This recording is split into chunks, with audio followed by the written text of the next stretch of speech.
What's going on, everybody? My name is Jason Gaddy, and full disclosure, I am a United States Navy veteran, and my son is active duty Navy. But the idea that I have to present to you today will not benefit him or me at all. Well, eventually it'll benefit everybody, but if this sounds like a good idea to you, then go ahead and click the like button. Go ahead and smash the subscribe button on there. Subscribe to my channel. I do have quite a few pro-veteran videos that are up there, pro-active duty videos up there, trying to save people money, get them a good deal, and let you know about benefits that you didn't know that you have. So check that out, and I'll actually link that here, or is it going to be there? I don't know. I'm on selfie mode. It's going to be there or there. And you can check those videos out. So recently, the president decided not to pay $1.3 billion towards the money that the United States initially or usually gives to the UN. So I was thinking to myself, what could he do with that $1.3 billion that might really boost the economy? And it occurred to me that usually the people that are forgotten when there's extra money laying around are the lower end of the economic scale. Typically, like with the trickle-down theory, the idea was to administer large savings in taxes and things of that nature, and that money would trickle down to the middle and lower class, or any kind of a trickling economic idea. Generally or typically is where the top end get the money, and then they are expected to disperse that throughout the lower ranks of the economic income scale. What I'm going to suggest is for the United States government to take that $1.3 billion and basically go to the VA and say, okay, you all guarantee veteran home loans. I want you to find the lowest amount of money left on a home loan, and I want you to pay that home off for that veteran.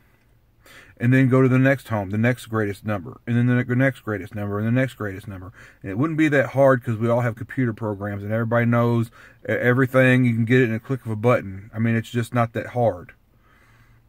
But do that until the $1.3 billion runs out. When you do that, you will then free up money in the lower end of the economic scale's pocket. You will free up money that they can then spend within their community, which may or may not be a lower income community. Like, I get it that maybe somebody bought a $300,000 house 29 and a half years ago, and theirs wouldn't have a lot left on their mortgage. I get that some of those are going to get paid off.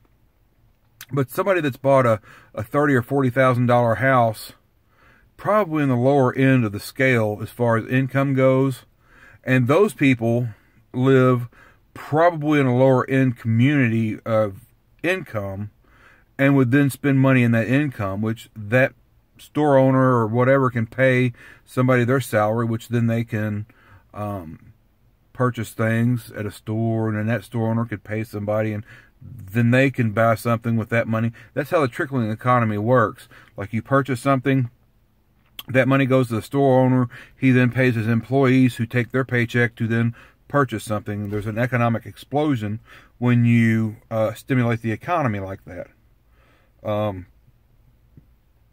And I think it's like 12 times, like it reaches out 12 different times, not like 1.3 billion times 12, because there's taxation taken out, things of that nature, But with that being said, it would increase tax revenue if you did that. So I think this would be a really, really good idea. I think it would be something that's never been done. To be quite honest, I feel like people in Washington are so out of touch with what's really going on where the road and the rubber actually meet. Where the rubber meets the road. I don't think you all understand what's really going on here. And what I'm suggesting is doing something that's completely backwards of anything that's ever been done. Now,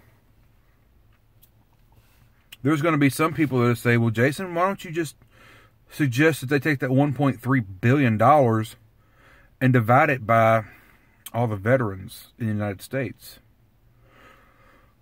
Well, I've done the math on that, and most people don't realize how many veterans there are. There's 20,400,000 veterans.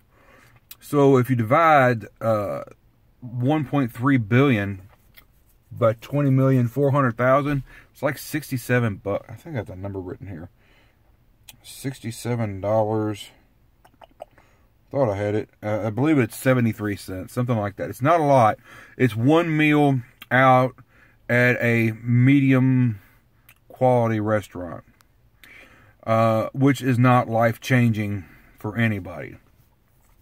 What I'm suggesting is paying off mortgages so people can start doing things like investing in their kids' college, or maybe their wife has something that she needs coming up, like a surgery or something. Instead of paying their mortgage, they can pay, put money down towards a doctor bill or something along those lines, or send their kid to a better school. Heck, I'll be honest with you, I would be a little short-sighted if I didn't think if some of these mortgages got paid off, that some of these veterans would go, you know what I'm going to do? I'm going to sell my house, take all that cash, and put it down on another house. Well, how many jobs have we just created then in the housing market? Well, you've got a realtor that had to sell the house, a realtor that had to buy the veteran their other house. You've got 2 home inspectors for the sold house and for the new house. And actually, the people who the veteran's house will be buying, they're going to need to have another home inspection done on their new house. So it just kind of trickles like that. It's how it works. Currency is called currency because it flows. It's like a current. It flows. It makes things move. It makes things happen. Well, instead of doing it on the lower, or on the upper end rather, I'm suggesting doing it on the lower end, because I've got news for you. There's people that are on the lower end of the economic scale that are just looking for just one shot to move up, just one shot. And the veterans are the people that have earned it. At some point in their life, they stood up and said, you know what, I'm going to defend this country, protect this country, and if it costs me my life, that's the price that I'll pay. So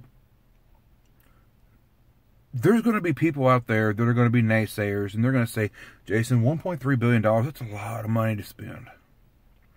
You realize this country lost I got the number written down here, $16.6 billion in the automotive industry bailout. It's just gone. It's just gone. There's nothing to show for it. It's just gone. And what I'm suggesting is instead of giving money away to people that's just going to make it vanish, into their bank accounts or whatever, what I'm suggesting is actually making a difference on the ground floor. When you build a building, you have to strengthen the foundation. You can't put all the good stuff on the top, the pinnacle of the building. You can't, or the penthouse, the pinnacle. You can't put all the good stuff on the penthouse and then, make the foundation out of balsa wood. You have to strengthen up the bottom. I'm a registered Republican. This probably does not sound like typical registered Republican speech, but I really don't see an easier way to boost the economy than that. Now, if you want to take $16.6 billion and start from the bottom and run all that up and see what that gets you, man, that'd get you even further. But,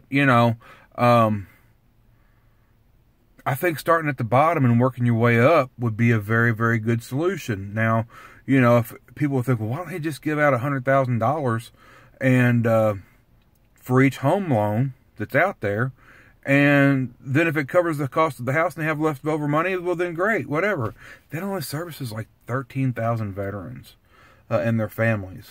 What I'm suggesting will service exponentially more than that. So What do you all think, man? You think it's a good idea? You think I'm heading the right direction with that idea? I mean, I'm not a politician, period. Would love to be a politician, but I'm not. But with that being said, because I'm not, I can think about things differently. You know, instead of helping the guy that you're so familiar with up there, help the guys that you're not so familiar with. The guys with the dirt on their hands that are working their butts off every day. The guys that have, you know, lost their leg to a landmine. I've got friends that have been exploded when their Humvees ran over EIDs, you know, and these guys are still out trying to make a living for their family. And it's like they're forgotten. It's like they're forgotten. So I don't know, man. What do you all think? Please like the video. Please share the video. Please subscribe to my channel. If you think my idea needs any kind of tweaking whatsoever. If you have any other ideas, any better ideas, or, you know, if you just think this idea is just the wrong way to go, leave a comment below.